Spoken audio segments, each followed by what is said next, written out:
Greetings, fellow classic TV fans. So imagine, if you will, You're riding on a jet airliner en route from London to New York. when suddenly your plane picks up speed to 3,000 knots. the captain suggests, Well, we just hit one Lulu of a jet stream. when in reality the jet stream flows in the opposite direction. Sounds to me like you have entered The Twilight Zone. in episode number 54, The Odyssey of Flight 33. They travel through 3 different time zones. 1, the present. Ask him for a radar fix and a ground speed check. 2, the Jurassic period. And 3, 22 years in the past. The actor John Anderson, who played the pilot in the episode, said he ran into Serling some years later. Rod said, "I saw that airplane picture the other night. God, I love that." And returning the praise, John said something I'm sure we can all agree to, which was, "Rod, they were all good." Greetings, fellow classic TV fans. I've always loved the vintage sci-fi shows with all the fun special effects, aliens, and monsters. While Rod Serling's original Twilight Zone was more of a psychological thriller, there was still a fair share of spooky creatures on the show. And these are my top 5 favorites. At number 5 was episode 41, titled The Howling Man. Actor Robin Hughes perfectly portrayed the most famous monster of all, the Devil. And that was the iconic John Carradine playing his captor, Brother Jerome. Number 4 was episode 89 with Richard Kiel as the Canaanite alien in To Serve Man. Aliens that eat people. Yep, that was a good one. My number 3 was episode 126, Living Doll with Telly Savalas. Talkie Tina? Now why would that scare me? Well, it did! It's a fact that dolls and puppets can be especially lethal in the Twilight Zone. At number 2, it was William Shatner's ugly gremlin in episode 123, Nightmare at 20,000 Feet. Although I will say the one in the John Landis 1983 feature film was quite a bit more scary. But for my number 1, it was episode 90, titled The Fugitive. Fact is, it was just about a sweet man named Old Ben who was actually an alien on the run. But when he magically changed his appearance during a game of Spaceman, it was terrifying. So there you have my top 5 favorite creatures from the Twilight Zone. Let me know if you agree or disagree.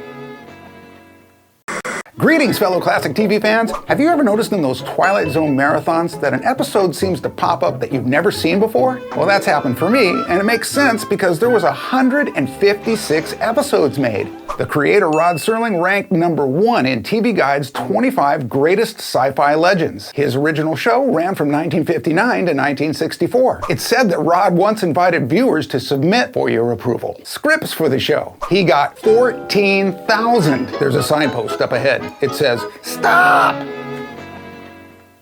Greetings, fellow classic TV fans. In 1959, the world of American pop culture journeyed into a wondrous land of imagination known as the Twilight Zone. It was launched by a 34-year-old writer-producer named Rod Serling. By encompassing sci-fi, fantasy, and horror, Rod and his talented group of co-writers wrote storylines which contained subtle statements, many on psychological issues and events of the era. For example, Eye of the Beholder touched on discrimination and segregation. On The Monsters Are Due on Maple Street, it was the paranoia of the times and mob mentality. Too much of a good thing is a bad thing, as seen in the episode A Nice Place to Visit. Then there's the pains of war and bigotry, touched on the episode The Encounter. This Golden Globe, Emmy, and Hugo Award-winning show became one of the most revered and entertaining TV shows ever. It has inspired feature films, TV remakes, a Disney ride, and of course, rerun marathons. So obviously, the sun has never set on Rod Serling's The Twilight Zone.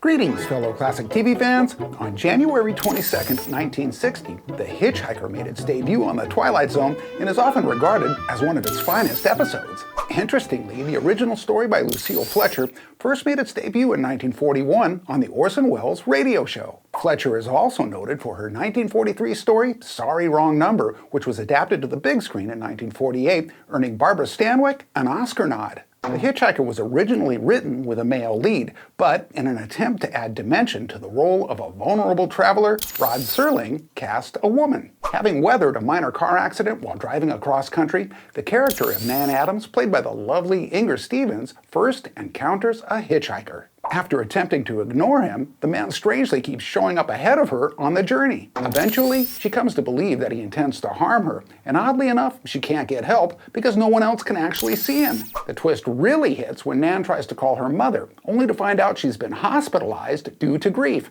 which leads to the perfect Twilight Zone-ish ending. Reportedly, in 1955, Alfred Hitchcock offered to buy the rights to Fletcher's story for his weekly TV series, but was rejected. Coincidentally, the same year this episode aired, Hitchcock released his 1960 masterpiece, Psycho. His film and this Twilight Zone both featured a beautiful, yet vulnerable blonde out on the open road. What's more was that composer Bernard Herrmann created the musical soundtracks for both productions, and he just so happened to be Lucille Fletcher's first husband. Coincidences like this happen, especially in Hollywood, but maybe even more so when you're in the Twilight Zone.